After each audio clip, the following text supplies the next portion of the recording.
ഭാരതത്തിൽ മാത്രമല്ല ലോകത്തിൽ പോലും ഇങ്ങനെ ഒരു തീർത്ഥാടനം കാണില്ല. ഒരു ഹൈന്ദവ ക്ഷേത്രം എന്ന് വിളിക്കുന്ന ശബരിമലയിലേക്ക് പോകുമ്പോൾ ആർത്തിങ്കൽ പള്ളിയും മുസ്ലിം പള്ളിയായ വാവര് പള്ളിയും കടന്ന് എരുമേലി പള്ളിയും കടന്ന് പോകേണ്ട അവസ്ഥ. അതിലാദ്യം ചരിത്രത്തിൽ എത്തി നിൽക്കുന്നത് നമ്മൾ ആർത്തിങ്കൽ പള്ളിയിലാണ്. ആർത്തിങ്കൽ പള്ളിയിലെ വെളുത്തച്ഛൻ എന്ന് വിളിക്കുന്ന അവിടുത്തെ പിതാവുമായിട്ട് അയ്യപ്പന് വളരെ അഭേദ്യമായ ബന്ധമുണ്ടായിരുന്നു. നിന്നും ക്രിസ്തീയ സമുദായം വളരെ സ്നേഹത്തോടുകൂടി മതസൗഹാർദ്ദത്തോടുകൂടി സാഹോദര്യത്തോടുകൂടി ഓർക്കുന്നു. ആർത്തിങ്കൽ പള്ളിയിലെ വെളുത്തച്ഛനാണ് ശബരി എന്ന പേരിൽ അയ്യപ്പനെ മണികണ്ഠനെ മുഹമ്മയിലുള്ള ചീരപ്പഞ്ചര കളറിയിൽ കൊണ്ട് ചേർക്കുന്നത്. ആർത്തിങ്കൽ പള്ളിയിൽ ഇന്നും ഈ നൂറ്റാണ്ടുകൾക്ക് ശേഷവും 1000 വർഷത്തിന് ശേഷവും ഇന്നും ആർത്തിങ്കൽ പള്ളിയിലെ പല ജാതി മതവിഭാഗക്കാർ, ഹൈന്ദവർ, ക്രിസ്തീയർ, ഇസ്ലാം മത വിശ്വാസികളൊക്കെ ഈ വെളുത്തച്ഛൻ്റെ ചിത്രത്തിന് മുമ്പിൽ, അവിടെ വെളുത്തച്ഛൻ്റെ ഒരു സ്തൂപമുണ്ട്, അതിൻ്റെ മുമ്പിൽ ചെന്നാണ് മാല ഊരുന്നതും മറ്റും അത്തരം ചടങ്ങുകൾ ചെയ്യുന്നത്. ഇന്നും അത്ഭുതകരമായ മതസൗഹാർദ്ദത്തിൻ്റെ, അവിശ്വസനീയമായ സാഹോദര്യത്തിൻ്റെ കഥകൾ വിളിച്ചോതുന്ന, വ്യത്യസ്ത മതസമുദായങ്ങൾ തമ്മിലുള്ള മതമൈത്രിയും ഐക്യവും ഒക്കെ വിളിച്ചോതുന്ന സ്മാരകങ്ങളായി, ചരിത്രത്തിൻ്റെ സ്മാരകങ്ങളായി അയ്യപ്പനും ആർത്തിങ്കൽ പള്ളിയും നിലനിൽക്കും.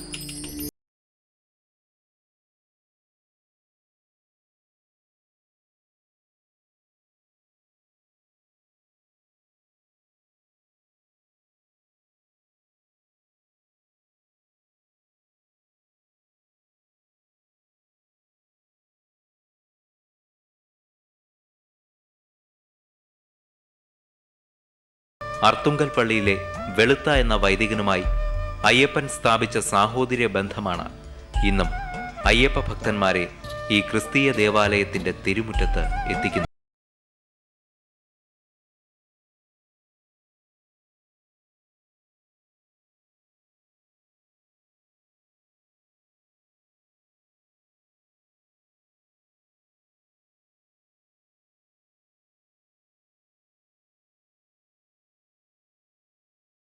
നമ്മൾ ചീരപ്പഞ്ചരയുടെ മണ്ണിൽ നിന്ന്, അയ്യപ്പന്റെ പാദസ്പർശമേറ്റ മണ്ണിൽ നിന്ന് ഇവിടെ വന്ന് നിൽക്കുന്നത് വിശുദ്ധമായ ആർത്തിങ്കൽ പള്ളിയുടെ മണ്ണിലാണ്.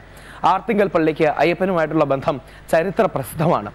നേരത്തെ കണ്ടതുപോലെ അയ്യപ്പനെ ചീരപ്പഞ്ചര കളറിയിൽ ചേർക്കുന്നതിനെ വെളുത്തച്ഛൻ എന്ന് വിളിക്കുന്ന, ഒരുപക്ഷെ വെളുത്തച്ഛൻ എന്ന പേര് വരുന്നത് വെള്ള വസ്ത്രമുടുക്കുന്ന, തിരുവസ്ത്രമുടുക്കുന്ന പിതാവ് എന്ന രീതിയിലായിരിക്കാം. അങ്ങനെ വെളുത്തച്ഛനാണ് ശബരി എന്ന പേരിൽ അയ്യപ്പനെ ചീരപ്പഞ്ചര കളറിൽ ചേർക്കുന്നത്. ഈ പള്ളിക്കും ധാരാളം പ്രത്യേകതകളുണ്ട്. ഇവിടുത്തെ ഉത്സവം സാധാരണ പള്ളികളെ പോലെയല്ല, 1 മാസം നീണ്ടു നിൽക്കുന്ന ഉത്സവമാണ്. അതും മണ്ഡല മകരവിള കാലത്തെ പോലെ തന്നെ ആ കാലം ഒരു സീസണൽ തീർത്ഥാടനമാണ്. ജനുവരി 10 മുതൽ 20 വരെയാണ് ഇവിടുത്തെ ഏറ്റവും വിശിഷ്ട ദിനം. ശബരിമലയിലെ മകരവിളക്കാലത്തെ അനുസ്മരിക്കുന്ന രീതിയിൽ ശബരിമലയിലെ ശരം കുത്തുന്ന ആചാരം പോലെ തന്നെ ഇവിടെ അമ്പ് നേർച്ചയുണ്ട്. ഇവിടെ അമ്പാണ് വിശുദ്ധ സെബസ്ത്യാനോസിന് നേർച്ചയായി നൽകുന്നത്. അങ്ങനെ ഭാരതത്തിൻ്റെ ചരിത്രം ഉറങ്ങുന്ന, സംസ്കാരങ്ങളുടെ, വ്യത്യസ്ത മതങ്ങളുടെ, ധാർമ്മിക ചിന്തകളുടെ അടിസ്ഥാനങ്ങൾ ഉറങ്ങുന്ന സംഗമഭൂമിയായ, സങ്കരഭൂമിയായ ആർത്തിങ്കൽ പള്ളിയിലാണ് നമ്മൾ.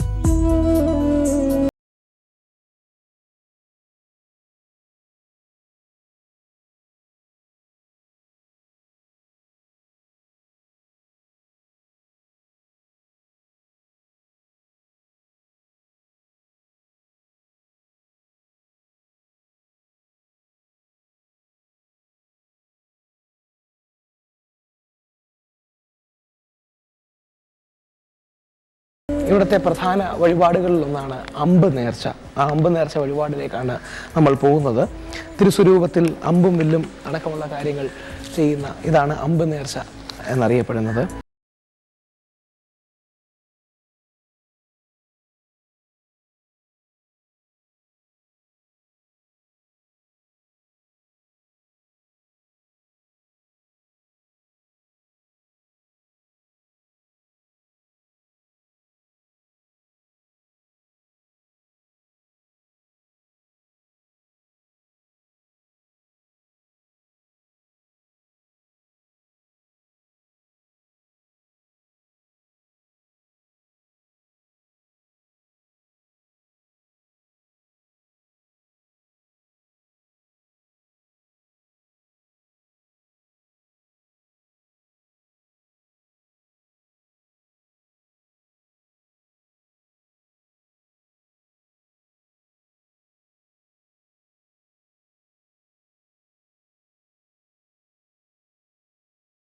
അതുപോലെ തന്നെ വിശ്വാസികളുടെ അഭിപ്രായത്തിലും പൊതുവെ ജനങ്ങളുടെ ഇന്ന് ഉൾക്കൊണ്ടുകൊണ്ടിരിക്കുന്ന വിശ്വാസ പശ്ചാത്തലത്തിൽ അയ്യപ്പനും ഇവിടെ ഉണ്ടായിരുന്ന വൈദികനുമായിട്ട് അഭേദ്യമായ ബന്ധമുണ്ടായിരുന്നെന്നും ഇവിടുത്തെ കളരി ഗുരുക്കളുമായിട്ട് ഇവിടുത്തെ വൈദികന് വളരെയേറെ സ്വാധീനമുണ്ടായിരുന്നതുകൊണ്ട് അയ്യപ്പൻ എന്ന ചെറുപ്പക്കാരൻ കളരി അഭ്യാസത്തിനായിട്ട് ഈ വൈദികനോട് വന്ന് പറയുകയും വൈദ്യൻ മുഖേന ചിരപ്പൻചിറയിലെ ഗുരുക്കളുമായിട്ട് ബന്ധപ്പെടുകയും അവിടെ കളരി അഭ്യാസത്തിനായിട്ട് ഈ വൈദ്യൻ തന്നെ കൊണ്ടുപോയി അവിടെ ചേർത്തെന്നാണ് ഐതിഹ്യം പറയുന്നത്.